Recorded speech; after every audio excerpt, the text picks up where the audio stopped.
YouTubers, welcome to a very special edition of Housing Discussion, Housing Crisis, Housing Talk, whatever you want to call it, I really don't care. I got FORMAFIST Network on, he's got me on, whatever you want to call it. We're both on each other's stream here, and it's an absolute pleasure to talk to him, and I'm very happy to have him to talk, and I'm going to hit you hard right off the bat. And I want you to be straight up with me. In eight words or less, what is happening in the housing crisis in 8 words or less? Only for people that are jumping on the bandwagon today, that are figuring out they've made a mistake, or they're figuring out they can't afford their financing, or they're figuring out they're rising interest rates, or they're figuring out that their housing is going down in value. In 8 words or less, what the hell is happening?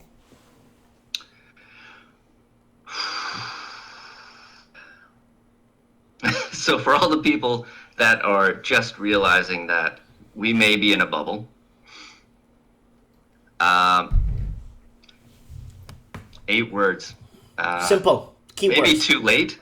Just 2 words. Too late. If you've bought in already. Okay. What time frame are we looking at? 3 to 5 years, or To hit bottom? Yeah. If you're going off what happened in America in 2008, about 5 years. But it's never the same. There's so many moving parts that it's never the same. It's history never repeats, but it often rhymes. That's correct. It's never exactly the same, but you can get kind of ideas, like an educated guess. An educated guess would be the best thing. But I mean, that's what people like you and me are doing. We're speculating and putting forth an educated guess. But that's all it is. It's just a guess. But we have a teensy-weensy tiny little problem. When I was in the United States in 2007, when the market started to crash in Florida, a lot of people were walking away from their mortgages, where in Canada, that's completely different. You can't walk away from your mortgage. You can if you claim bankruptcy. Full bankruptcy. You're talking about, because I know places I talked to a lot of people in the UK and in Australia. They cannot ever go bankrupt on their mortgage. It follows them for the rest of their lives.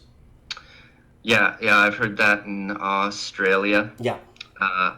But I've known people that have claimed bankruptcy, and it's funny. A big smile crosses their face, and they say, it was the best thing ever. I couldn't believe I could do it, because they've racked up all this debt. Now, This isn't, you can't segment your debt. If you go into bankruptcy, all your assets are folded in, right? Right. So if you can do that, like if you're just underwater in every aspect, credit card, house, everything. Car payments and all that stuff, yeah. Yeah. Then you can go bank. Like if you've got an investment property and you want to lose it, well, it's not an option if you're doing financially well in the rest of your life, right? That's correct. It's going to affect that. So the people who bought a house, that live in a house, and that's their main asset, and they're underwater on it, they can claim bankruptcy and walk away in Canada. It's not as easy as the States, where you can literally mail in your keys, but... Jingle mail. That's right. So you can do it, but it's you have to go all in Canada. You have to claim bankruptcy. But I've known people who've done it, and I mean, it seems to me like they think they're getting away with something. Because it's kind of like they've just racked up tons of credit card debt. They're underwater on their mortgage, and they just get to...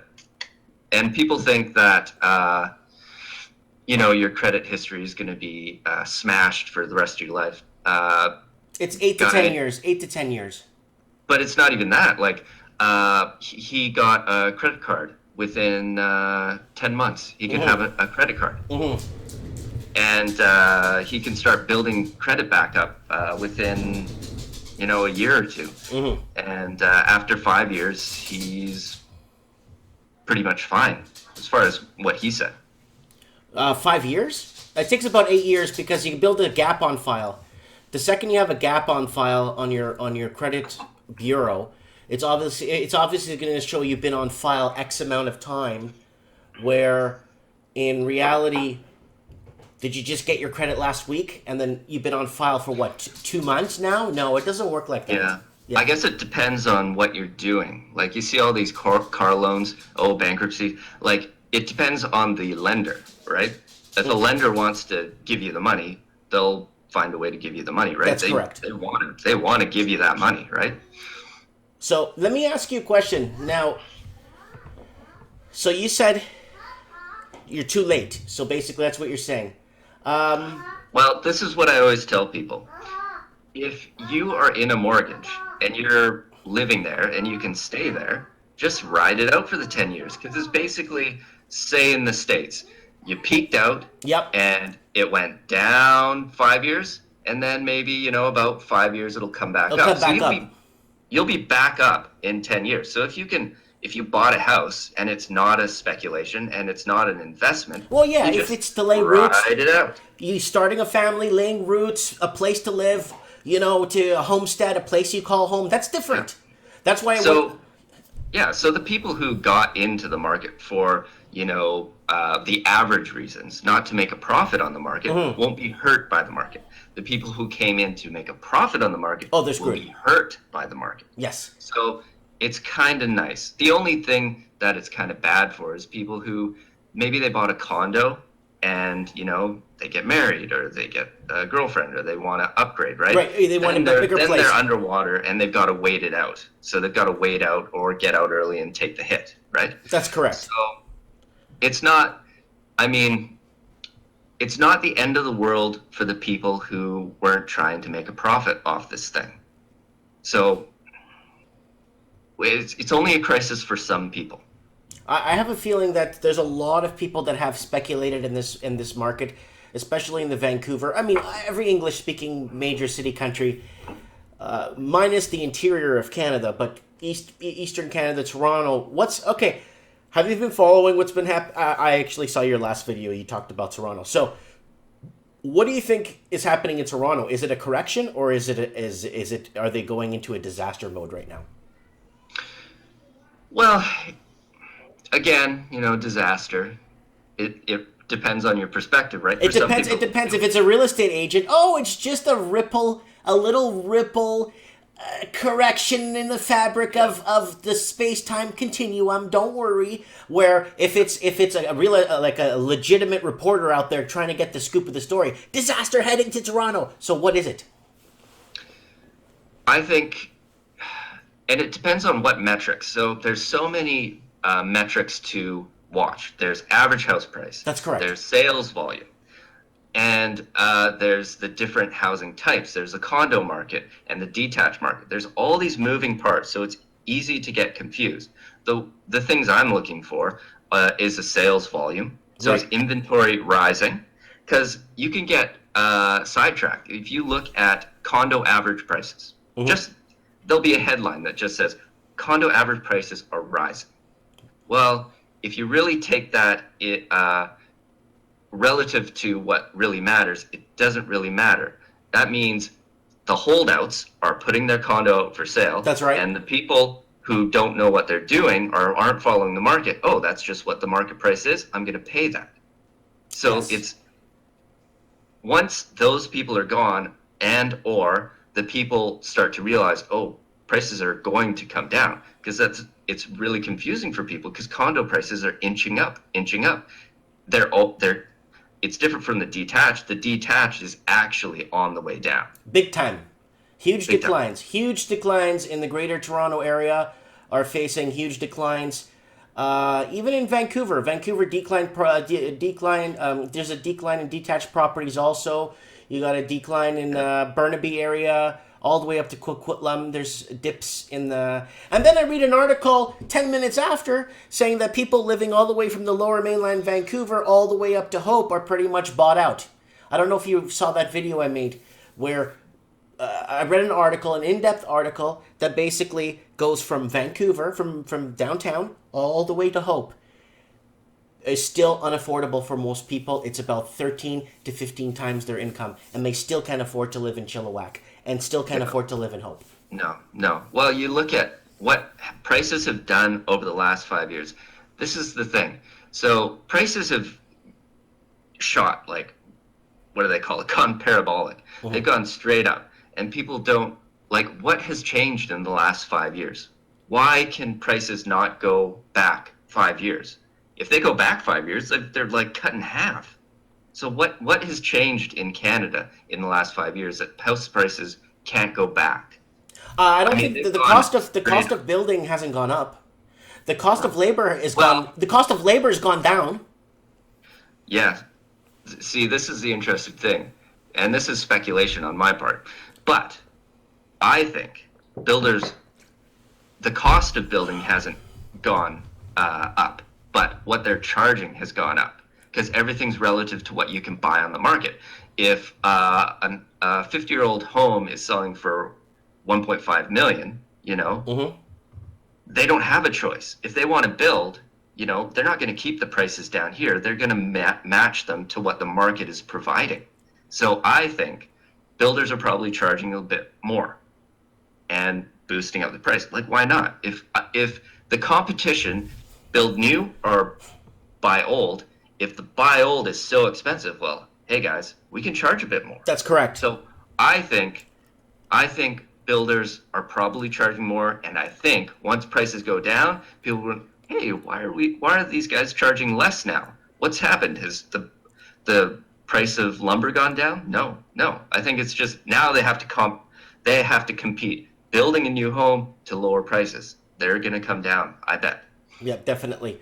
So, speaking of builders, Mattamy Homes in Ontario sold same house to a different person, $100,000 less, 3 months after.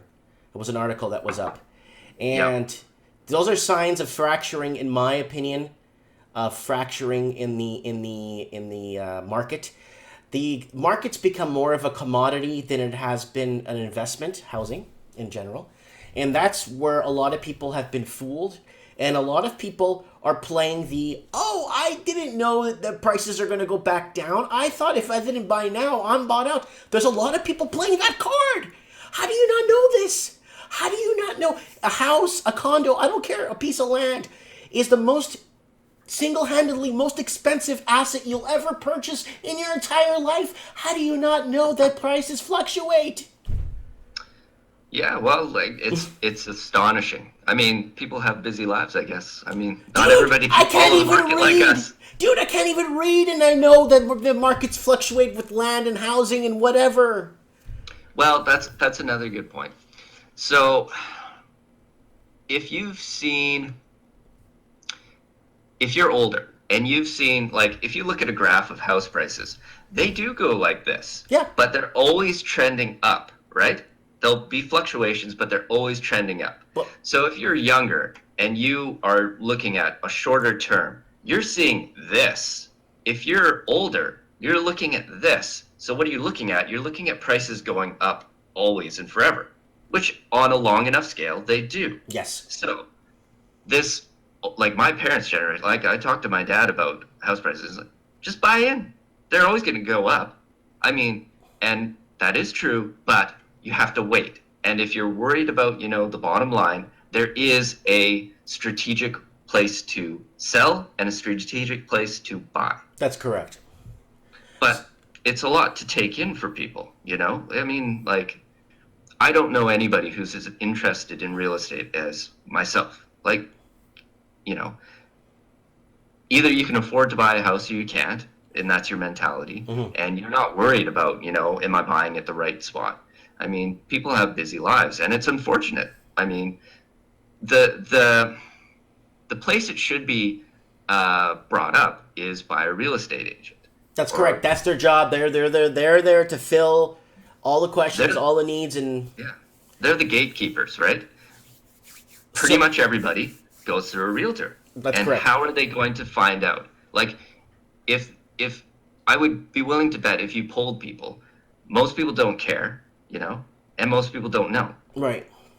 So who is the natural, like, the gatekeeper to real estate? Well, it's real estate agents, but they're and this was going to be a question for you. Mm-hmm. So where do you think we are in the market? Like as a whole, Canada. Are we at the top? Canada, Are we coming up to the top? Or are we around the bend?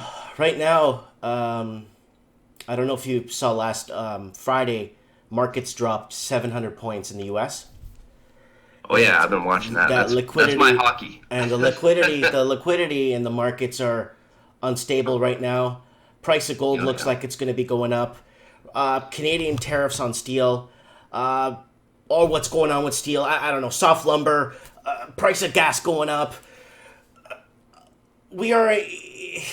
I think we've been in a recession for the last 8 months to a year already. I think we have. So not just housing, but like the whole economy. I'm talking about all the different markets and everything that our GDP is a lie. Our GDP is basically trending to curve appeal to make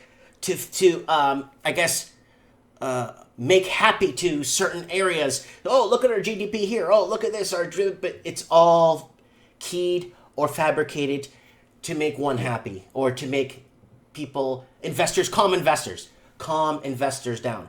So you get. I'm thinking we've been in a recession for the last 8 months to a year, easy. I believe that the housing crisis is so severe in Canada that even my great grandchildren who are not born yet, and I probably won't be alive to see them born, can't even afford, even if they started saving today, couldn't even afford to be in the racket. So you're saying it's much more than 5 years? Oh God! What's your time frame?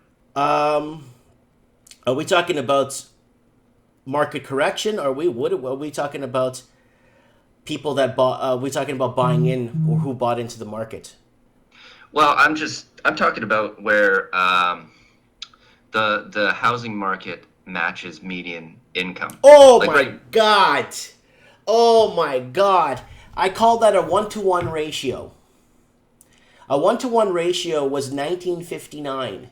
I don't know why, but 1959 was the key year where your income equaled how much you spent. It was a 1-to-1 ratio. You'd make $1.75 bagging groceries at the grocery store, but you still paid off your house in 5 years.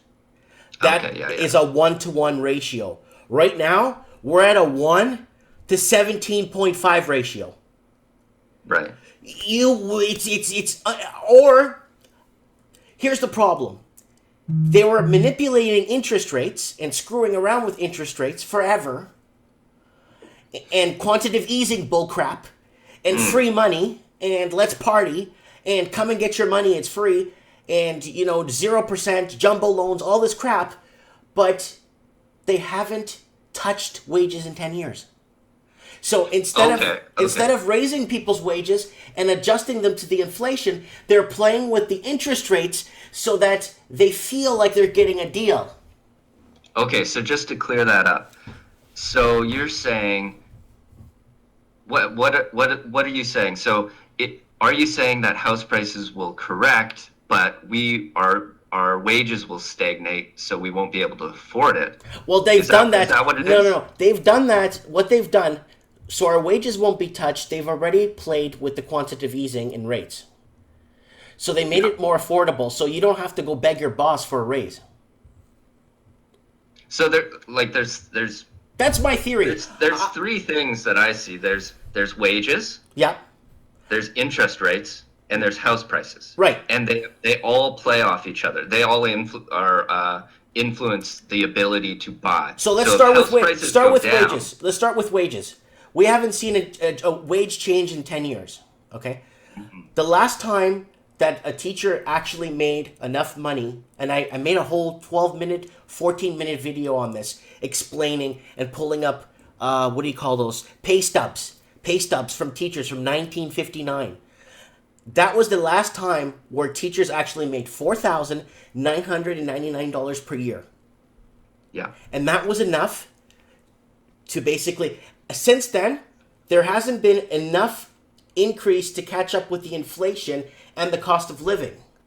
So we are so far behind in wages that minimum wage going up to $12, that's not even to make a dent into what it doesn't even fathom.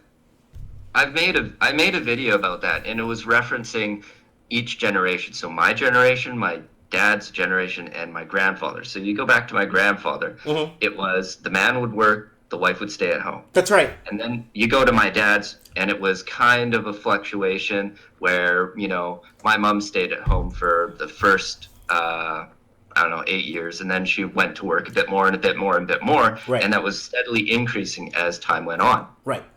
So you can actually just talk to your parents or your grandparents. You can actually ask them what the changes were, and they'll tell you. Yeah, my dad. It's been, My dad paid off his house in 4 years. yeah, that's insane. Who does that? At 16, no, I think the interest was 15.9 or 16.5%. Right. Yeah. So you see what I'm saying? So when people are saying, "Oh yeah, people made less at the time, but the houses were $12,000." Yeah, but they were at 12% interest or 16% interest. Which was incentive to pay it off in 5 years. Exactly. Now, this is what I'm thinking. I'm just thinking that the next couple of generations are completely bought out. People that bought in I think within the last 7 years are going to be hooped. Not 5, 7. For there to be a proper correction, because the Canadian proper, like I'm talking about the Canadian that works, pays his taxes, sends his kids to school, contributes to the infrastructure of the country and makes Canada what it is today. I'm an immigrant. I'm from Portugal, but we give to the, we do our thing. We give to the infrastructure. We pay our taxes. I make sure my roads outside get fixed by Parliament. You know what I'm saying, right? And I contribute, right? And we are disappearing. Did you read, or did you see the article I read by, oh God, what's his name? How all Caucasian, or 11,000 Caucasian people have left Vancouver last year? No, It's got a lot of views on it. It says 11,000 whites and 498 Aboriginals have left Vancouver to move into the interior. And I'm one of those people, I guess, if you want to say, that moved into merit. Mm-hmm. Because I even saw, as far as hope, there was no hope. I said to myself, I cannot buy this house for $550,000 because I know in my heart it's worth like $220,000. Mm. You see what I'm Yes. saying? Yeah. That's absolutely. why I bought the house I'm in now. I don't know if you saw that video, my Living the Dream series, where I do a tour of this house. This house is 10. Right. This house is 10 bedrooms. It's on a 0.9 acre of land. Yeah. I have 7 bathrooms, and I paid $260 for it. How much? $260. Wow. Yeah. Yikes. I'm in a cul-de-sac. The neighbor to this side is an RCMP. The neighbor to that side is RCMP, and the neighbor across the street from me is a firefighter. So I'm in a secure part of town, a desirable part of town, and I paid what it's worth. I paid what it's worth, and it goes back to the beginning of what you said at the beginning of the conversation we had when we started this conversation. It's, I bought because I want to lay roots and start a family and live. I did not buy to make money off this house. So another question I had for you, and I think you've touched on it in a couple of your videos, is what do you think? So let's clarify. So do you think we're on the way down as far as house prices? Yeah, there's nowhere else to go. There's nowhere else to go. Okay. So the interesting thing that you brought up in one of your videos is the changing narrative of the government and the real estate industry, because it seems like they're in a flex state where eventually, so the real estate industry was saying prices will increase in 2018. They've just in the last month made the switch. Okay, guys, prices are actually going to go down. And I think that is what the real estate industry does. They will sprinkle sunshine on everything until they realize they're going to look stupid. So now they've realized, okay, the market really is, and we're coming up to that point. So unless we change the narrative, what we're saying, we're going to start to look stupid. Right. So that's the thing. They try to sprinkle sunshine on it until they have to be honest. So what do you think the government and the real estate agencies and the industry, who are they going to blame? How is this going to change? How are people going to start changing what they're talking about? Well, this goes back to probably the video you're talking about, where I'm going to call it the summer of 2018, the Great Canadian Blame Game. Whose fault is it anyway? It's going to have a TV series. We're going to have a house where we're going to get 10 people that bought houses at the wrong time, and then they're going to live with each other. I'm joking. But you know what I'm saying? That would be great. You should do that. But I'm saying no. It's going to be the Great Canadian Blame Game. And what's going to happen? Obviously, the government's going to sugarcoat the numbers every way possible to calm investors at any point, even though the investors saw the writing on the wall and know what's happening. No one trusts the government anyway. So they're going to kind of bypass that. Then the real estate agents are going to have to come to terms, and I just see a lot of lawsuits flying around. I see a lot of misrepresentation lawsuits going around. I don't know, just a whole bunch of injunctions, lots of crap flying around. It's going to be the Great Canadian Summer Blame Game of 2018, and I'm going to be reading articles like crazy of who is who and what is what. But I'm going to go back. Let's go back 20 years. Because, CSIS Canada? Mm-hmm. They knew that there was gangs from Asia investing in the BC housing market from 20 years ago. They did know. They have proof of it. It's on file. It's on CBC News, CBS. They're all on there. You could see it. They already had proof of it, but the RCMP or no one acted on it. Oh, yeah. That's something that gets brought up in the comments all the time. So this is 20 years back. So they knew that was happening. They saw the patterns. Yeah. They like the most recent thing is the River Rock casino. Oh, hockey bags of money. All the money that's getting filtered through and how do you not see that? How there's just they definitely turned a blind eye to it. It's just this is not happening. So it's another interesting thing. I think the turning of the tides is a change in the narrative of the real estate industry and Canada, which is very interesting. Is the Chinese money is going away. Mm-hmm. They have capital controls in China. Big time. They're not coming in. And I did a recent video about CIBC, one of the most Chinese-friendly. I saw that. That was a good one. Yeah, and they have cut their program. So this is the changing of the narrative. It's okay now. Now this money is bad. So you saw that one. So the one of the heads of RBC came out and just said it. He said, we don't need Chinese money. We don't need them investing and using real estate as an investment tool. Why didn't they say this 10 years ago? Because it wasn't beneficial. Now it's beneficial. Now they can see if it's not making them money anymore, there's no reason to keep the narrative going. That's right. Now they can flip the switch and say, oh, we're on the people's side now. We don't want them taking advantage of you now.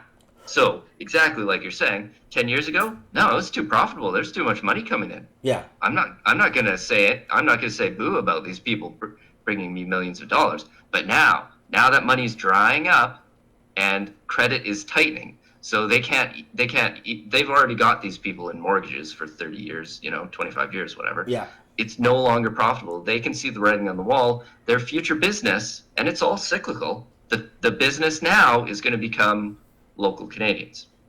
So now they've got to flip the script. Very true. Very good. The capital outflows in China, they had to put some sort of control because the runoff on their wealth in the last 5 years is they're saying it's in the high billions and trillions. I wouldn't say trillions, but the massive outflow of China, the wealth that was leaving the shores was just phenomenal. Yeah. The amount of infrastructure that the Chinese built in Jamaica, Jamaica, is highways, invested in toll highways in Jamaica. hotels in Jamaica, all shopping malls in Jamaica. They basically parked, the Chinese parked their money in any country that allowed them to either expand infrastructure, Yeah. or allow them to invest for long term, because they didn't trust. And I wouldn't trust China either, because now the president has become emperor now, right? I wouldn't want my money in China either. Well, this is the thing. Okay, so I've thought about this. So, what China wants, communist country, they want what's good for China. That's right. So when they saw all this money leaving, they didn't just see dollar signs leaving. They saw investment in other countries. And that's what the change is in their policy. You can take money out, but it's only if you're going to buy like a shipyard or a huge company. So I think what happened was they saw all this money leaving and they said, "Oh, good, yes, go buy up the world. Go buy up the world." But as you probably know, the Chinese are buying houses in Canada to get citizenship. Now China, I think, is realizing, oh, these guys are jumping ship. They're not making us richer. They're not spreading, China around the world. They're jumping off a sinking ship. Yes. That is why I think they're stemming the outflows, because they realize, oh, what benefit is a Chinese citizen to China if they've gone over to Canada, parked all their money in Canada, and they've got Canadian citizenship now? That is a rat leaving a sinking ship. Yep. And they're realizing that. That's why they're stopping the money. Yeah. That's just a theory, but it makes a lot of sense. No. That's very spot on. If there's anything else, I'd be hard pressed. You're right. You're spot on with that. That's 1,000,000,000,000%. So it's the same thing. It's China's changing the script.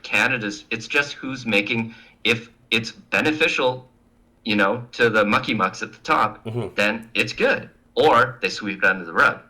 Once it stops being beneficial, that's it. So, in your opinion, people being bought out of the market pretty much from the coast all the way to hope. In your opinion, what kind of hope people, or what kind of future could people hope for if housing prices do not go down and they can't even leave town anymore? What do they do? Well, eventually what you have is cities don't work anymore. If you can't live in the cities, I've done a video about this. The cities need, wealth is a pyramid. That's right. What the video is, pyramid. For the people to be at the top, they need a whole bunch of people propping them up. For people to be middle class, you need a whole bunch of people. And this is, again, on a worldwide scale. If everybody lived like a Canadian in the world, we wouldn't have enough resources on the planet Earth. So for people to be at the top, they need a whole bunch of people at the bottom. If those people can't live in your city, well, who's going to deliver the mail and work at Starbucks? Infrastructure. It doesn't work. Infrastructure. It breaks down. So it's not sustainable. And maybe that's another thing that's turning the tide. Government realize, well, if the people can't live in the cities will stop running. Now, we're not at that point. We're finding really weird solutions where you've got 4 people sharing an apartment. It's getting to the breaking point. So I think that is another thing. But as far as what change, I made another video, the breaking point. I think the breaking point is here, where if you make an average wage, you can't own a home. That's part of the Canadian dream, is owning a home, right? So if you can work 40 hours or more at a job, you have an education, and you still can't buy a house, well then Canada isn't working for you. That nothing about that makes sense. So it shouldn't make sense to anybody. So, and again, in the video, it's who's voting, right? And they realize this. Who's voting? It's a bunch of people who either have themselves who want to buy a house and they can't afford it, or their kids or their grandkids or their nieces and nephews. Eventually, it becomes a political issue, and that's what happened in BC. That's the right. NDP got voted in. So I personally see a breaking point where things will have to change. They will have to change things to appease the people. Okay. Because It goes back to what you said there earlier. Let me see if I remember if I forgot what I was saying. Infrastructure. Let's go back to the infrastructure section there about. I kind of see Vancouver, if the prices do not get fixed or there's no correction, I see Vancouver being more of a playground for the wealthy, and it's Monaco. yeah. But the thing is, it's not. There was an article by Better Dwelling a few weeks back where they were discussing how high density cities like Vancouver, there's no density. There's not a lot of people, and you only see. I did a video about that too. You should go to Google Maps and look at Tokyo. Is Tokyo becoming scarce? Like sparse? Like. Well, just the way they build, like even in the now this is hugely controversial in a place like Canada. Mm-hmm. So they build a lot of times 3 stories high. Canada, it's usually 2 stories. They build with no yards. Instead, they have parks where it's communal. Mm-hmm. I mean, I owned a property before, Mm-hmm. and I had a yard, and I spent almost no time in it. Mm-hmm. Again, this is hugely. People get really upset about this because they want land, right? They want to have a chunk of Canada. Mm-hmm. Whereas in places like Tokyo, I mean, this could be a long conversation, but anyways, they build. Just go on Google Maps. I can explain it to you. Just go on Google. They build very closely together, no yards. Mm-hmm. So it's not to say that Canada will become that, but you look at that, and that's a possibility. Density like that is a possibility. And the other thing is, like the zoning laws, like why can't I look at around residential neighborhoods? Why can't people build laneway houses? No, Yeah. you have to have zoning for a laneway house. Yeah. Red tape. And tiny homes. Mm-hmm. Like, again, hugely controversial. Some people say, oh, I don't want to live in a tiny sardine can. But why is it not an option? Why is it not an option? Last week they were tearing them down in LA County, right? I don't know if you read that article. But in Los Angeles, they've been tearing down and demolishing tiny homes. And they were just doing that to homeless people living in these tiny homes they built. And so... See, what I think needs to happen... Well, I'm really interested to see how this NDP housing plan works out. So they're building a bunch of affordable homes, rentals. I wish they would focus on owner-occupied. Because if they focused on people buying a house and living in it, as opposed to renting, because if you rent, it's hard to get ahead, But if you buy, you're building equity. You're investing in yourself. Investing in yourself and your future.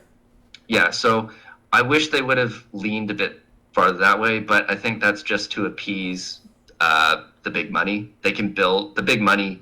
The contractors and development companies, they can build these new affordable homes. So it's kind of an appeasing them.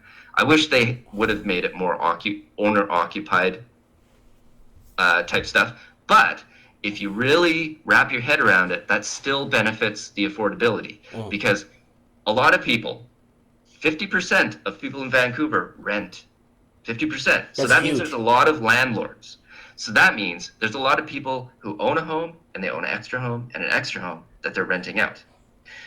The reason they do that is because, one, house prices are going up, so it's a safer investment, and 2, they can get a good rent because house prices are high. So people can't buy, they have to rent. That's correct. So when the government makes a bunch of cheap rentals, that's a ton of competition for all these rentals that they have.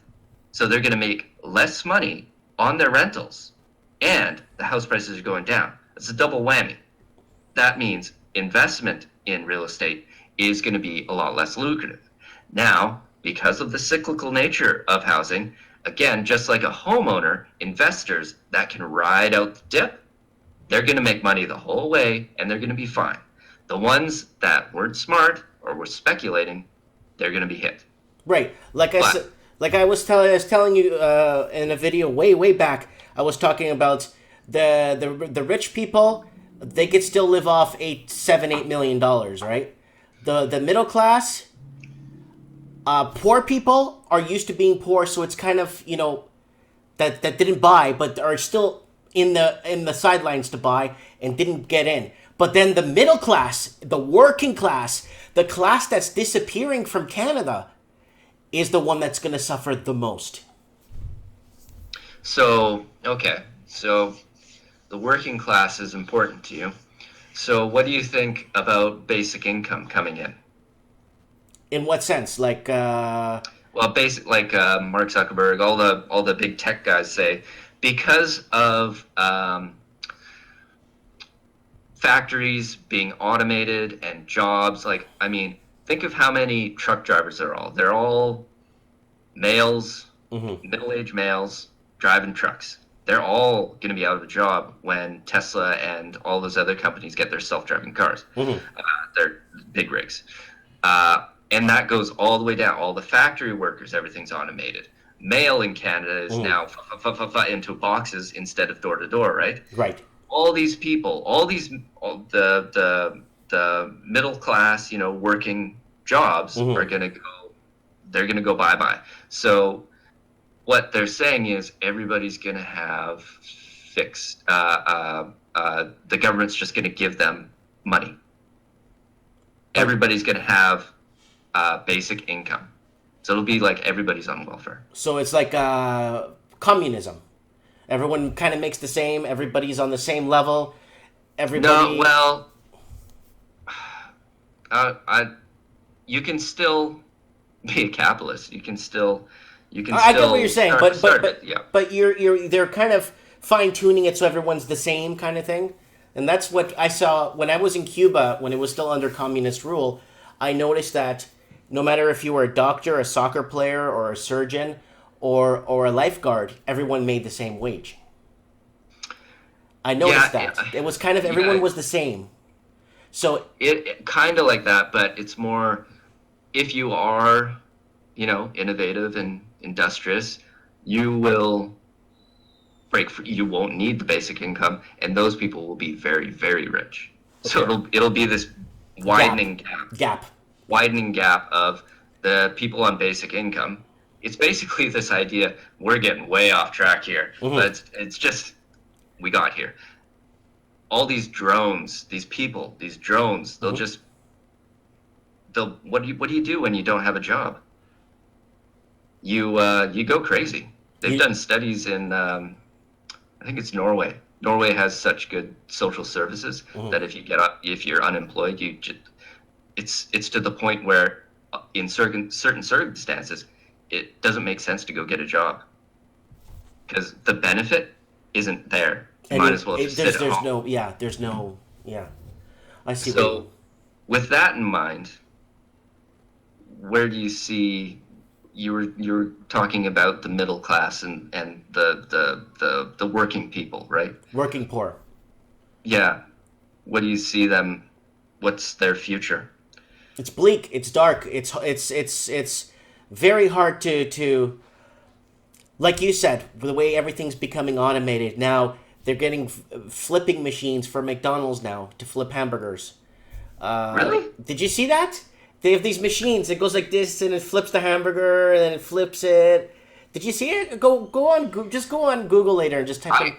I heard. I don't know if it's the same thing. I don't know if it's new because this was a real dick move. But when I was like 16, my buddy got a job at McDonald's, and I was bugging him about it. I don't know why. McDonald's is, if you can have 2 years of McDonald's on your resume, that kids, 2 years of McDonald's, if you can survive, that's really good to have on your resume. Oh, yeah. I bugged him about flipping burgers, and he said, well, technically, I don't flip burgers. Because they had the conveyor belt, and it would cook them on this side, and they'd go over and flip, and they'd come out. So I don't know if that's the same machine. Well, no, it's actually, it's an arm, It's Oh, okay, and it okay. does Yeah. like this. Yeah. Yeah, I did see that. I I'm did like, see what that. is this? Are you serious? No, Oh, they don't need that. The conveyor belt is more efficient. you know what I saw the other day too? A buddy put up on YouTube, uh, security guard in the mall, and it looks like a huge R2D2, Oh yeah. and it's got I can cameras see all that. around it. I mean, you Well, that telling makes sense because observe and report. They don't actually touch anybody. They're right, just there. Security guards yeah, aren't. You do not engage, right. right? So, So that makes sense. but you're telling me you can't hire some Yahoo and pay him whatever to go around and harassing people? Come on. I'm with you, but if the almighty dollar, if it makes more sense, which it will, more and more and more and more, it will make more and more sense. Because, I mean, there are companies that care about their workers, Yeah, for sure. but there's even more companies that answer to their shareholders. Yeah, and investors and stuff are very important to keep them happy. That's right. And Well, we've gone way out on a limb here. okay, this is where I see Vancouver. If there's no correction in Vancouver, I'm going to see what they did in Sydney and Melbourne. And this is what they did. In Sydney and Melbourne, they've built one tower, and it's only reserved for police officers, doctors, surgeons, garbage men, and post office workers that can't afford to live in the city. And they do not want to commute 2 hours to work every day.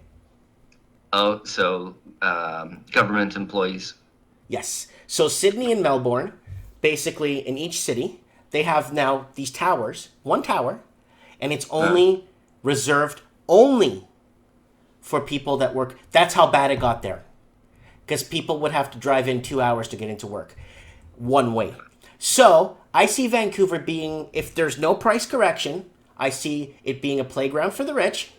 But I also see them having to build some sort of infrastructure just to house the doctors and the people that make the city.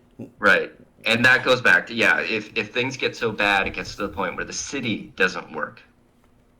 And that mesh, I didn't know about that, but that's scary. Yes. But it makes sense. Yes. It's scary, but it makes sense. Yes. That's what happens if you price everybody out of a city. The city stops working eventually. That's and correct. That's interesting because that means they got to that point. They I did. I hope Vancouver and Toronto don't get to that point.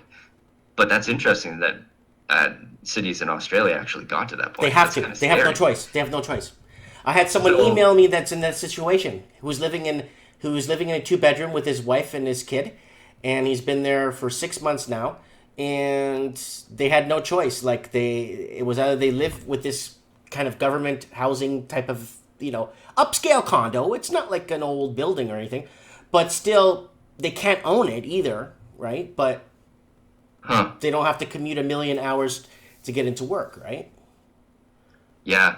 Well, and that brings us to overbuilding, which is an interesting subject. Yeah.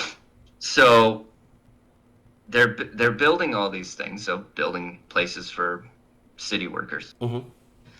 So that's another thing. What is your opinion on overbuilding? Do you think they are overbuilding? Severely. We're severely overbuilding right now because there's a lot of houses that they forecast. In Ontario, they're forecasting, I think it's 60,000 homes by 2020. More units to be added to the market in Ontario. I think it's 60 or 85,000. I can't remember. It's in that ballpark range. But they're not factoring in the 90,000 empty units in the Greater Toronto area. Yeah. That were vacant. Yeah. Well, there's like, I don't know about I think detached, like a detached house, is a lot safer because that's the Canadian dream, to own a detached house. That's your own and you have a little yard and blah, blah, blah. Condos, I did a video about this, but condos, one, it's a great speculation tool. You can lock the door. It's in a safe building. It's like in a vault, You need a key to the front. You need, key to the door. It's a great thing for speculation. You can buy this unit. It's supposed to maintain its value. So there's huge speculation in the condo market. And it's not what I think people want in the end. I mean, there's always going to be young people moving up that are going to be in a condo Yeah. or a townhome, but eventually they all want to be in a house. So I think if there's overbuilding, it's absolutely in the condo market. Right. Oh, definitely. I don't know if you know this, but if you go from like Lakeshore Boulevard in Toronto, like from Islington all the way to downtown now, Toronto, or not even Islington, if you go further back to where the Gardiner Expressway starts, it's completely built up with condos. You can't even see the water anymore, the waterfront. Yeah, yeah. The numbers speak for themselves. It's just I've done some, phenomenal, horrendous. so that can, that's what scares people. You've got interest rates, overbuilding, prices that have totally detached from fundamentals. And then you have politicians you can't trust. Yeah, And then so you got real estate agents that you're not sure about anymore now. Yeah. You got banks. Hold on, before we jump anywhere, I want to know banking, fraudulent, fudging numbers to put garbage on the books. What's happening with the banks? Why are they fudging numbers? Why are they cheating the TDS so the customer will get the mortgage even though it doesn't fit for them, and it's going to pay for them it's going to pay for it in the long run? Why are banks fudging numbers? Why are they getting caught doing this? Why? See, this is the scary thing. This is the scary thing. The kicking the can down the road. This is a phrase that everybody will use. Kicking the can down the road. So you need new mortgages to fund the old mortgages. It's kind of, a Ponzi scheme or whatever you want to call it. The scary thing is, eventually the road ends. You can't kick the can anymore. So the thing is, and people talk about it. Now, I don't know if it's going to happen, but people see a incredibly, disastrous end to this. Disastrous. It's like telling a lie, and then trying to keep it secret, and eventually it comes out, right? Right. And the longer you keep it a secret, the worse it is, right? And the banks, I'm very disappointed with the banking system, especially when they know for sure that a good underwriter will look at a deal. He'd look at it and say, you know what? This guy's going to default in 6 months or a year. There's no way he's going to keep this going. But they still put it on the books, and they know he's going to default. Well, see, the thing is, if prices keep going up, the risk evaporates. So before the 2008, whatever you want to call it, the housing crisis in the States, defaults were at a record low. And people think, oh, we're doing really good. But no, that's an indication that you're at the peak, right? That's right. If prices keep going up, yeah, you can sell to anybody. And if they get underwater, they'll just sell it, and they've made that profit. They'll pay off the mortgage, no problem. The problem is when prices come down. There's so many things that can unravel when prices go down. Everything's easy on the way up. On the way down, it gets very hairy. I think Q1, and I keep talking about first quarter of 2018, first week of April, I think it's going to be really interesting to see what's going to happen with Q1. You're going to have the whole real estate discussion of it and the whole real estate look on the articles, and you're going to have guys like Better Dwelling weighing in on what's really going on. And it's going to be a really good tug of war to see Q1 numbers after the first quarter.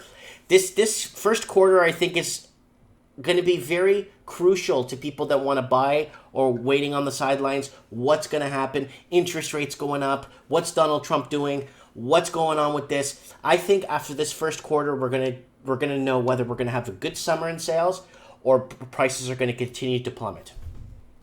Yeah, well, one of the big things. There's so many moving parts, but one of the big ones is the B20, the expansion of the stress test.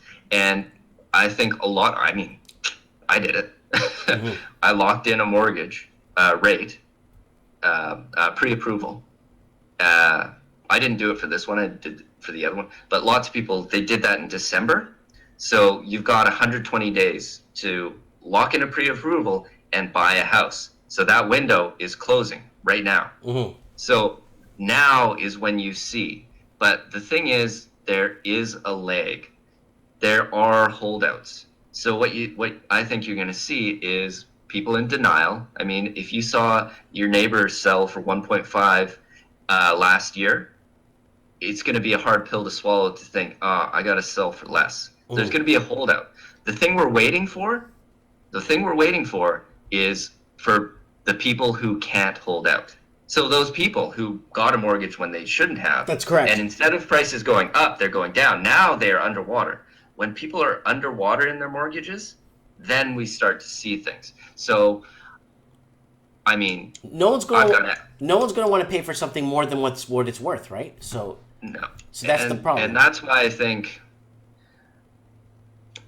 we're seeing the turn now, but for us to really see it, spring, summer, fall this year.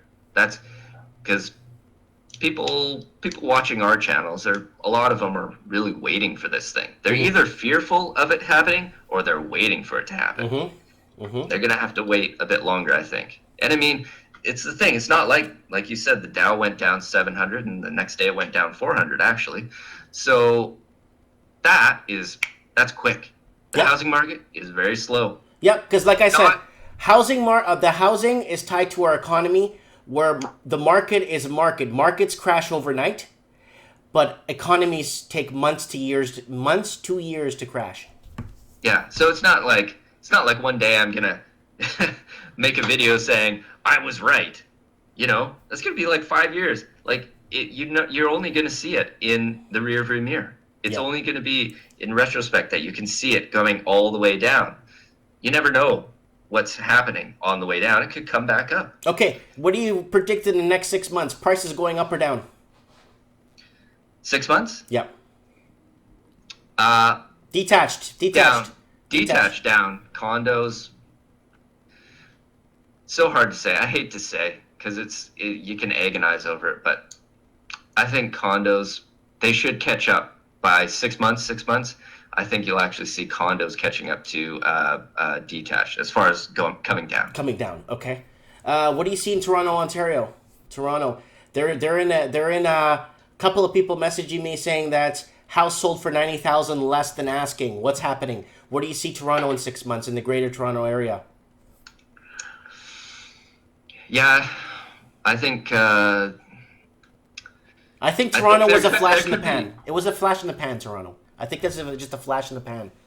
That's what I think. Yeah. They made so much money over the last couple years. In 1 year, they went up like, yeah. So that guy selling for 70,000 less might still be making a profit. So, but they're saying it's up in smoke.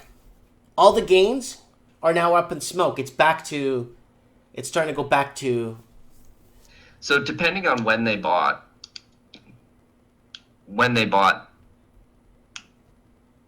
yeah, it's hard to say. Depending on when they bought, they could sell. But 6 months down the road, where do you see the GTA? I think it'll be down. Everything will be down. I made the prediction. My prediction, if anybody wants to know, 2008 will be our 2018. What happened in 2008 in the States, that's what people will remember Canada in 2018. It'll be this year. And people remember 2008, but that was just the start. It went down for years. It went down all the way till 2012. That's right. But that's what I think this year will be. It will be the turning point. And it will be, if people call it anything, it'll be, the housing crash of 2018. Are we going to get t-shirts made? I'm joking. I don't think it'll be anything to celebrate. Let me ask you that question back that you asked me. The Great Canadian Blame Game 2018, whose fault is it anyway? Who do you point the finger at? Depends how smart you are. If you're a big dum-dum, which there are a couple that comment on our channels, they'll blame the Chinese. And this is the thing. The Chinese people, they're just getting away with what anybody would get away with. That's human nature. I mean, it's kind of sad, but That is our base nature. We're going to get away with anything. It's not that we will do something knowingly harmful or, we're malicious. But if we can get away with not paying taxes, hey, you're going to do it. Mm-hmm. And people blame these Chinese like they're these evil people coming over and buying up everything. They're just getting they're probably trying to get away from a communist dictator that they think the ship is sinking. So they're just trying to save their family. It's an emperor. An emperor, yeah. So they're just trying to get away. They're just doing, if you were in their shoes and you had the money to do it, you'd probably do the same thing. Of course, I wouldn't. If we got an emperor, let's say we had Emperor, what's his name, Trudeau, called himself emperor tomorrow. Yeah. And I would probably pack my bags and sell my assets and leave too. Yeah, and you do it in the most financially advantageous way. Right. If there's a way to, hey, Canada's a great deal compared to wherever I am, I'm going to buy in there. So to answer your question, some people will blame the Chinese, the dum-dums. Some people will blame the government, which is what they should. The government is at the top. But people hate to hear this. But who you should really blame is ourselves. That's right. We vote in the government. People totally lose sight of the fact that the government works for us. We employ them. They're like a contractor that runs the country. They should fear us. They should. That's totally been lost. We fear the government. So who is to blame in the end? You, me, everybody. Everybody's to blame. Yeah. So I think I can't really blame everybody because, again, people have lives. They have things to, like, how do you figure out who to vote for when you've got a job and you've got kids and you've got stuff to do? It's hard to really make an informed decision. But that's the thing that happens. Once we come up to a wall and things get so bad, once housing got so bad, what happened? BC elected an NDP government that campaigned on a platform of affordable housing for everyone. That's all they have to do. Unfortunately, that's the cycle. Things get bad and bad and bad and bad and bad, and it reaches a breaking point. And then the people have had enough, or the system that's been made is broken, and it's a cyclical nature. Same thing with New Zealand. New Zealand's new parliament basically was, their political platform was housing, and they got elected. All you have to do is preach housing 24/7. You don't have to preach healthcare. You don't have to preach schooling. You don't have to preach fixing the roads and pharmaceutical. You just have to preach housing. That's all you have to preach. Yeah, and that's the issue that was a breaking point. And unfortunately, that's how it works. You look at an intersection. Wow, that's a bad intersection. They should put lights up there. Someone gets killed, put a light up there. Change doesn't happen until it comes to a point. It comes to a breaking point. Right. And unfortunately, that feeds a cyclical nature. People who don't think that prices will come down don't understand the cyclical nature of everything. That's right. Everything's cyclical. So, again, I think that's a great thing that you're doing, I'm trying to do. It's not like I don't want to change anybody's mind. I don't.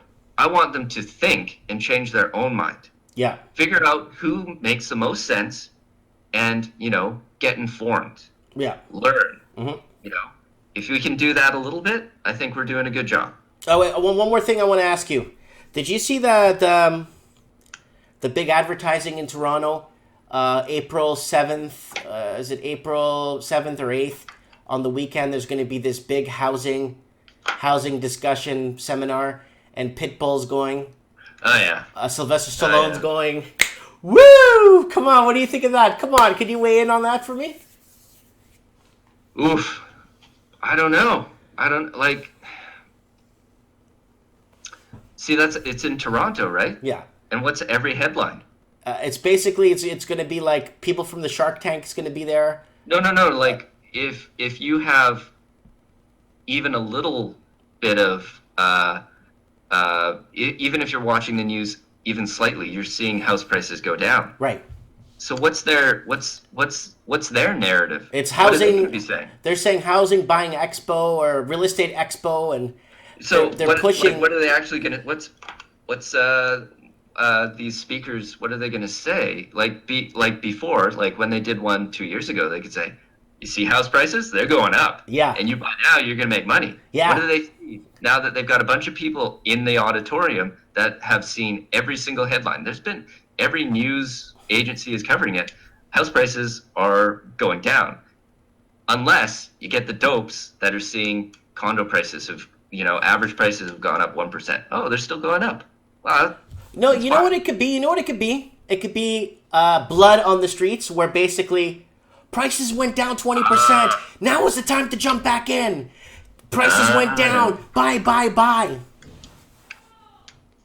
That could be. That, you know what? You're probably spot on. I'm thinking that's what it's going to be. Yeah. Someone sent me, and it was a real nostalgia trip. It was Tony Parsons. Mm-hmm. I don't know if you've lived in BC long enough to know Tony Parsons. He was a news anchor on BC TV. Okay. And I'll have to link it.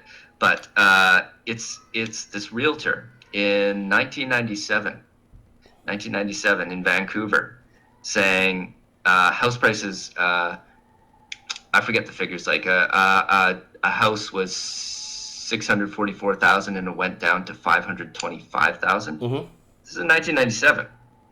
So again, it was fun to see Tony Parsons, but it was interesting to see that's the reality. House prices do come down. They don't always go up. Mm-hmm. They go up in the long trend. Yeah, we're talking 3-4 decades. Yeah. We're not talking about a 2-year 40% increase. That's nuts. So people lose sight. People just lose sight. They don't, the people who have been watching the market for 30 years, they only see this. Mm-hmm. They don't see this. The roller coaster. Yeah, I don't see that. And unfortunately, a lot of people haven't seen that. They bought in. I mean, the FOMO, I damn near got swept up into it. I almost bought in. Mm-hmm. And making the videos was therapy. Making the videos was therapy to me. I got to voice my opinion, mm-hmm. and I got all these people to talk to and challenge my opinions. And I did what I would suggest to anybody. Listen to as many people as you can, yep. and figure out what sounds like the truth to you. And the truth basically came to me. Mm-hmm. I made enough videos and researched enough. I realized I'm not saying I don't think anything in life is for sure. I think house prices could go up forever and always. Mm-hmm. It's a possibility, but I think a more likely possibility is that we will see what we have seen in history. We'll see the cyclical nature rear its ugly head. That's right. There's no way around it. Like I said, there's no way around it.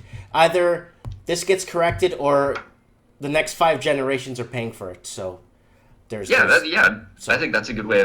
That's our choices. Mm-hmm. Either house prices correct, or wages go up, or wages go up through the roof, or house prices correct. Right, but the thing is, wages go up. That is a bit of a slippery slope, because then you're talking about inflation. Oh no, but I'm throwing it out there. I'm just saying. Yeah. If that's not going to happen, we're talking about wage growth. We haven't seen wage growth since the 60s or 70s, a proper wage growth. So it's Well, yeah, that's a good point. What we want to see, you don't want to see arbitrary wage growth. You want to see wage growth fit inflation, right? Exactly. You want to see, you don't want to, you just, and that's not what we're, if inflation is doing this, wage growth is doing this, it's not keeping up. Yes. So it's pretty easy, I think. Mm. You just bring wages up to inflation, and at least it's fair. You don't want them more than inflation or less. You just want people to afford a house. Yeah, because right now we're sitting at a 17 or 25 to 1 ratio. 25 times your income. That's ludicrous. Some parts of Australia, it's like 36 times your median income. Yeah, it's not sustainable. It just blows my mind that Oh, people New can think- Zealand. Oh my God, New Zealand. Oh, New Zealand is nuts right now. Is on fire with their housing prices and the housing drops and this and that, and they're passing laws where they don't want to sell to foreigners anymore, and they're passing laws to do this and they're passing laws to do that. They're trying to find every single problem and nib it in the butt, or just basically throw darts in the dark and try and hit a bullseye. Yeah, well, that's the breaking point. The people of New Zealand have reached the breaking point, and they've got the government to ban foreign buying. I think it's on. They're allowed to buy new builds, but not existing homes. And then if they want to sell, they have to prove that they're going to upgrade to a bigger place. Yeah, Stuff. I don't know the ins and outs, but essentially it's the same. And I made this video too. It's the same everywhere. Housing markets are the same because people are generally the same. People think we're different. People, An American is different than a Canadian, is different than a Chinese, is different than an Australian. We're all the same. We all have the same greed and wants, and we're all the same. So the problems end up being essentially the same. The deviation, the change is at the very top. If you've got a communist emperor, it changes a bit. The people at the bottom are essentially the same. They're just trying to get by. But that group at the top changes why China is so different than Canada, or Japan is so different than Canada. That's what changes. And eventually, think of all the revolutions that have happened. They cut the heads off French emperors. Yeah, they have. Well, they needed heads to roll, if you want to put it that way. Yeah, so eventually, people are the same, and the situations will be the same, and we will hit a breaking point, and that's where we are, and it's happening all over the world, New Zealand. And if you look at the geopolitical stuff that's going on, Trump, the tariffs, and they've probably hit a wall too, right? Yeah. There's a reason that he's doing this now. The America is bankrupt. And America's been bankrupt going bankrupt secretly since the 1980s. Yeah, but now they know they're hitting the wall. So again, it's like $21 trillion in debt, $21 trillion in debt. Yeah, just look at history, people. It repeats itself. Again, it doesn't repeat itself exactly, but it rhymes. Yes. So you can't just look at history and you will see the future. All right. Anyways, we've been talking for an hour and 12 minutes. That's insane. Yes. I want to thank you for talking and yeah. This was a fun. We went on some tangents, but it was fun. But this is teleprompter, no notes. Nope, no notes. We just talk off the fly. I like to brainstorm on the fly and create proper conversation, because I think you get a better conversation when it's from the heart than it is from a piece of paper.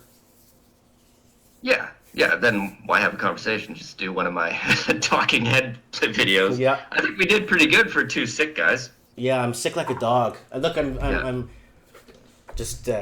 Yeah, I'm trying to... I gotta go refill. I'm trying to keep hydrated. Well, stay hydrated, stay good. Keep good videos coming. I'll leave a link below to your channel like I usually do anyway.